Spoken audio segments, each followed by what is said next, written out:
Hey, you made it. Today's video, I'm going to be looking through our short, scary stories. Just going to go through some of the top rated posts, and yeah, let's see if we can get scared together. So let's get straight into this. This one's titled My Family.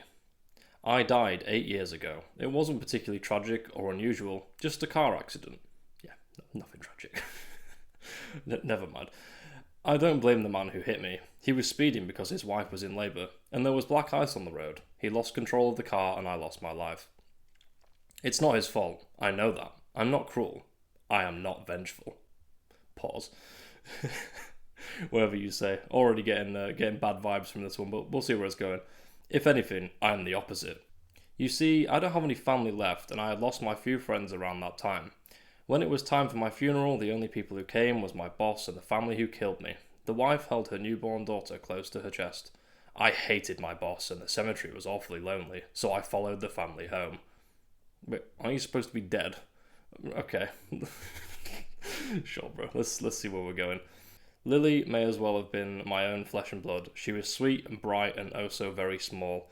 She had trouble sleeping if someone wasn't rocking her crib, and her parents were so tired. After they put her to bed, it was easy for me to rock her crib for her. I didn't get tired. I could help her. Okay, this is getting weirder. As the years passed, Jack and Laurie realised they weren't alone in the house. It didn't take long from there to make a connection between my funeral and when I started to show up, and I'd never been malevolent, so they weren't afraid or angry. They started to burn candles on the anniversary of my death day. They left an empty chair for meals and holidays. I really felt like a member of the family.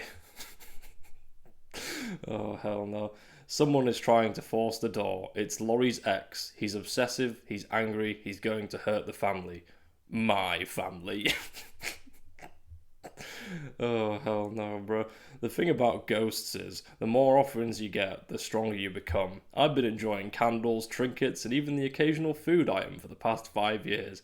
I was strong from that. Okay. The knife feels warm in my hand, a shock of heat against the ice of my skin. Laurie, Jack, and Lily are my family. I care about them, and they're not gonna join me yet. Okay. Alright, that was quite good, quite well written considering it has to be short. A bit weird, I thought that, normally knives are cold, but okay. Good plan. Let's see what we've got for the next one. Alright, we've got I should have read the reviews. My girlfriend moved out 3 weeks ago. My cat Rook was really close to her, and now that she's gone, I can tell he's a bit lonely, especially when I'm at work. Oh, poor cat. I came home a few weeks to my curtains ripped up or all the toilet paper in shreds. The last straw was when I came home after working late to find he had clawed a hole the size of a dinner plate into the side of the sofa. That's just classic cats for you, isn't it?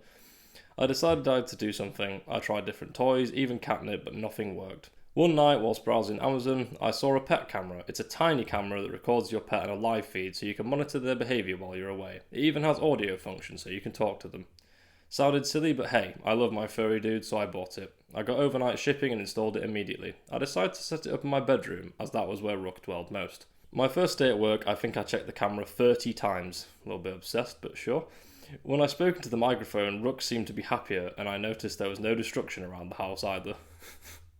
By day 4, I figured I'd solved the problem with Rook. Okay, the story goes on, so I'm guessing you didn't. This leads me to right now. About 30 minutes ago, I climbed in bed with Rook, ready to close my eyes when my phone buzzed. A notification from the pet cam. I almost ignore it. Sure, I'd triggered the thing, but I opened it anyway.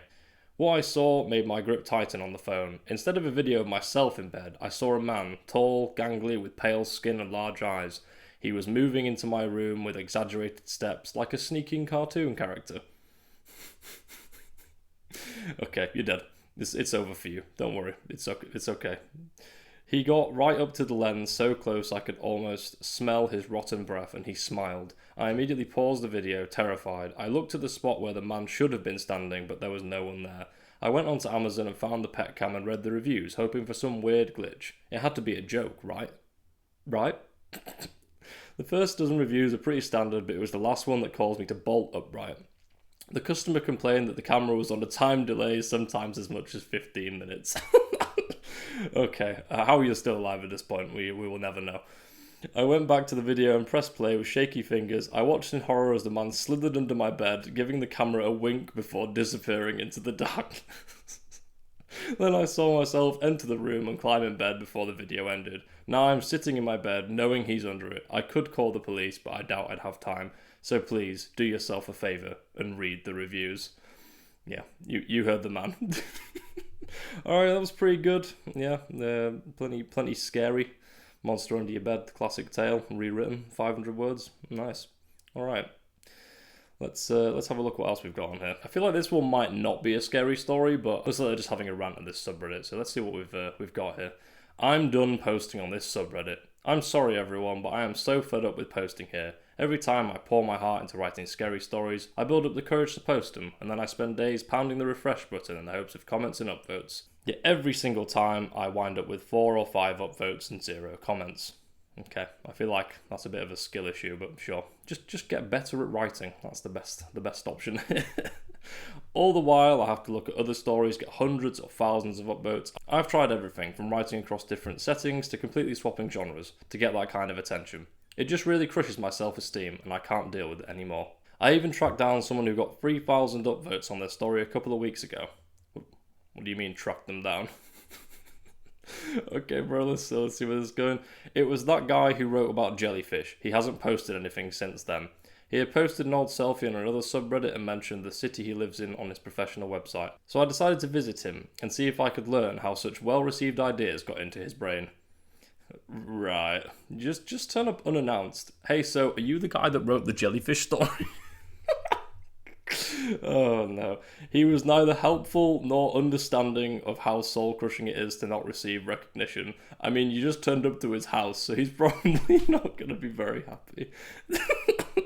He just kept telling me to leave and absolutely refusing to hear me out. Long story short, things eventually escalated, and when it became clear he wasn't going to help me, I had more forceful methods of getting inside his head. I guess it was naive of me, but the next day I wrote a new story with a fresh sense of purpose. I thought for sure that you guys would love it, and that what I learned from him would help me. I got 3 upvotes. It doesn't matter what you do, just skill issue remains. 3. Effing 3. I can't deal with this anymore. If eating someone's brain will help me If eating someone's brain won't help me here, then nothing will. Edit. I've been thinking since I posted this last night, and after taking some time to cool off, I just want to apologise. I guess it was a little premature of me to give up. After all, I may be many things, but I'm not a quitter.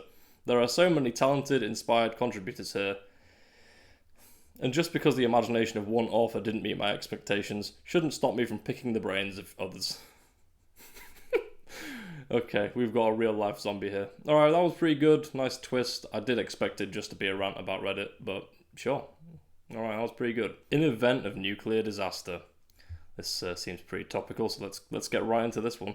With each passing day, it was becoming more obvious that the war would not have a peaceful end. All over America, people received a letter from their government. It contained a simple pamphlet with a short set of instructions and pictures. In event of nuclear disaster. In event of nuclear disaster. Just play the Fallout games or watch the Fallout TV show. Surely that'll give you enough information, or everything you need is right there. Alright, let's read this. The looming threat from the Eastern Bloc is growing. In order to save yourself and your family, it is of the utmost importance that you act now. Build a fallout shelter. Dig a hole in your garden. Make it 8 by 4 by 6 feet, at least. See pictures. If you do not own a garden, find a suitable spot somewhere else, even if it is on someone else's land. The law has been changed to allow people to build a shelter each. Okay. In case of nuclear threat, you are to bring your family into the hole and cover it with a door. Make sure the door has weights fastened to it. See pictures. Make sure the door has weights fastened to it. See pictures. Okay, I'm not sure about putting weights on the door, but whatever you say. If you hear a detonation, wait approximately 2 hours before you leave the shelter to be sure there are not more bombs coming. Good luck. The following days, people busied themselves with following the instructions. It was a very strange sight. The whole of Central Park, New York was filled with these makeshift shelters. Driving down a street, you could see one by every house. And when the alarm sounded, people scrambled into them. Those who had not built a shelter of their own forced their way into others. Okay. In hindsight, it is impossible to know how many believed that the shelters would save them, and how many realised that they would simply be asked to dig their own graves. Wars are expensive and every penny counts.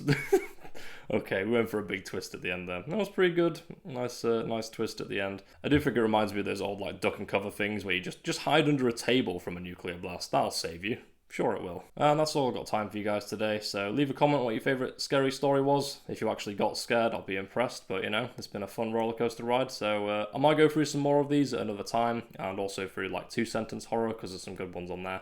But yeah, see you in the next video.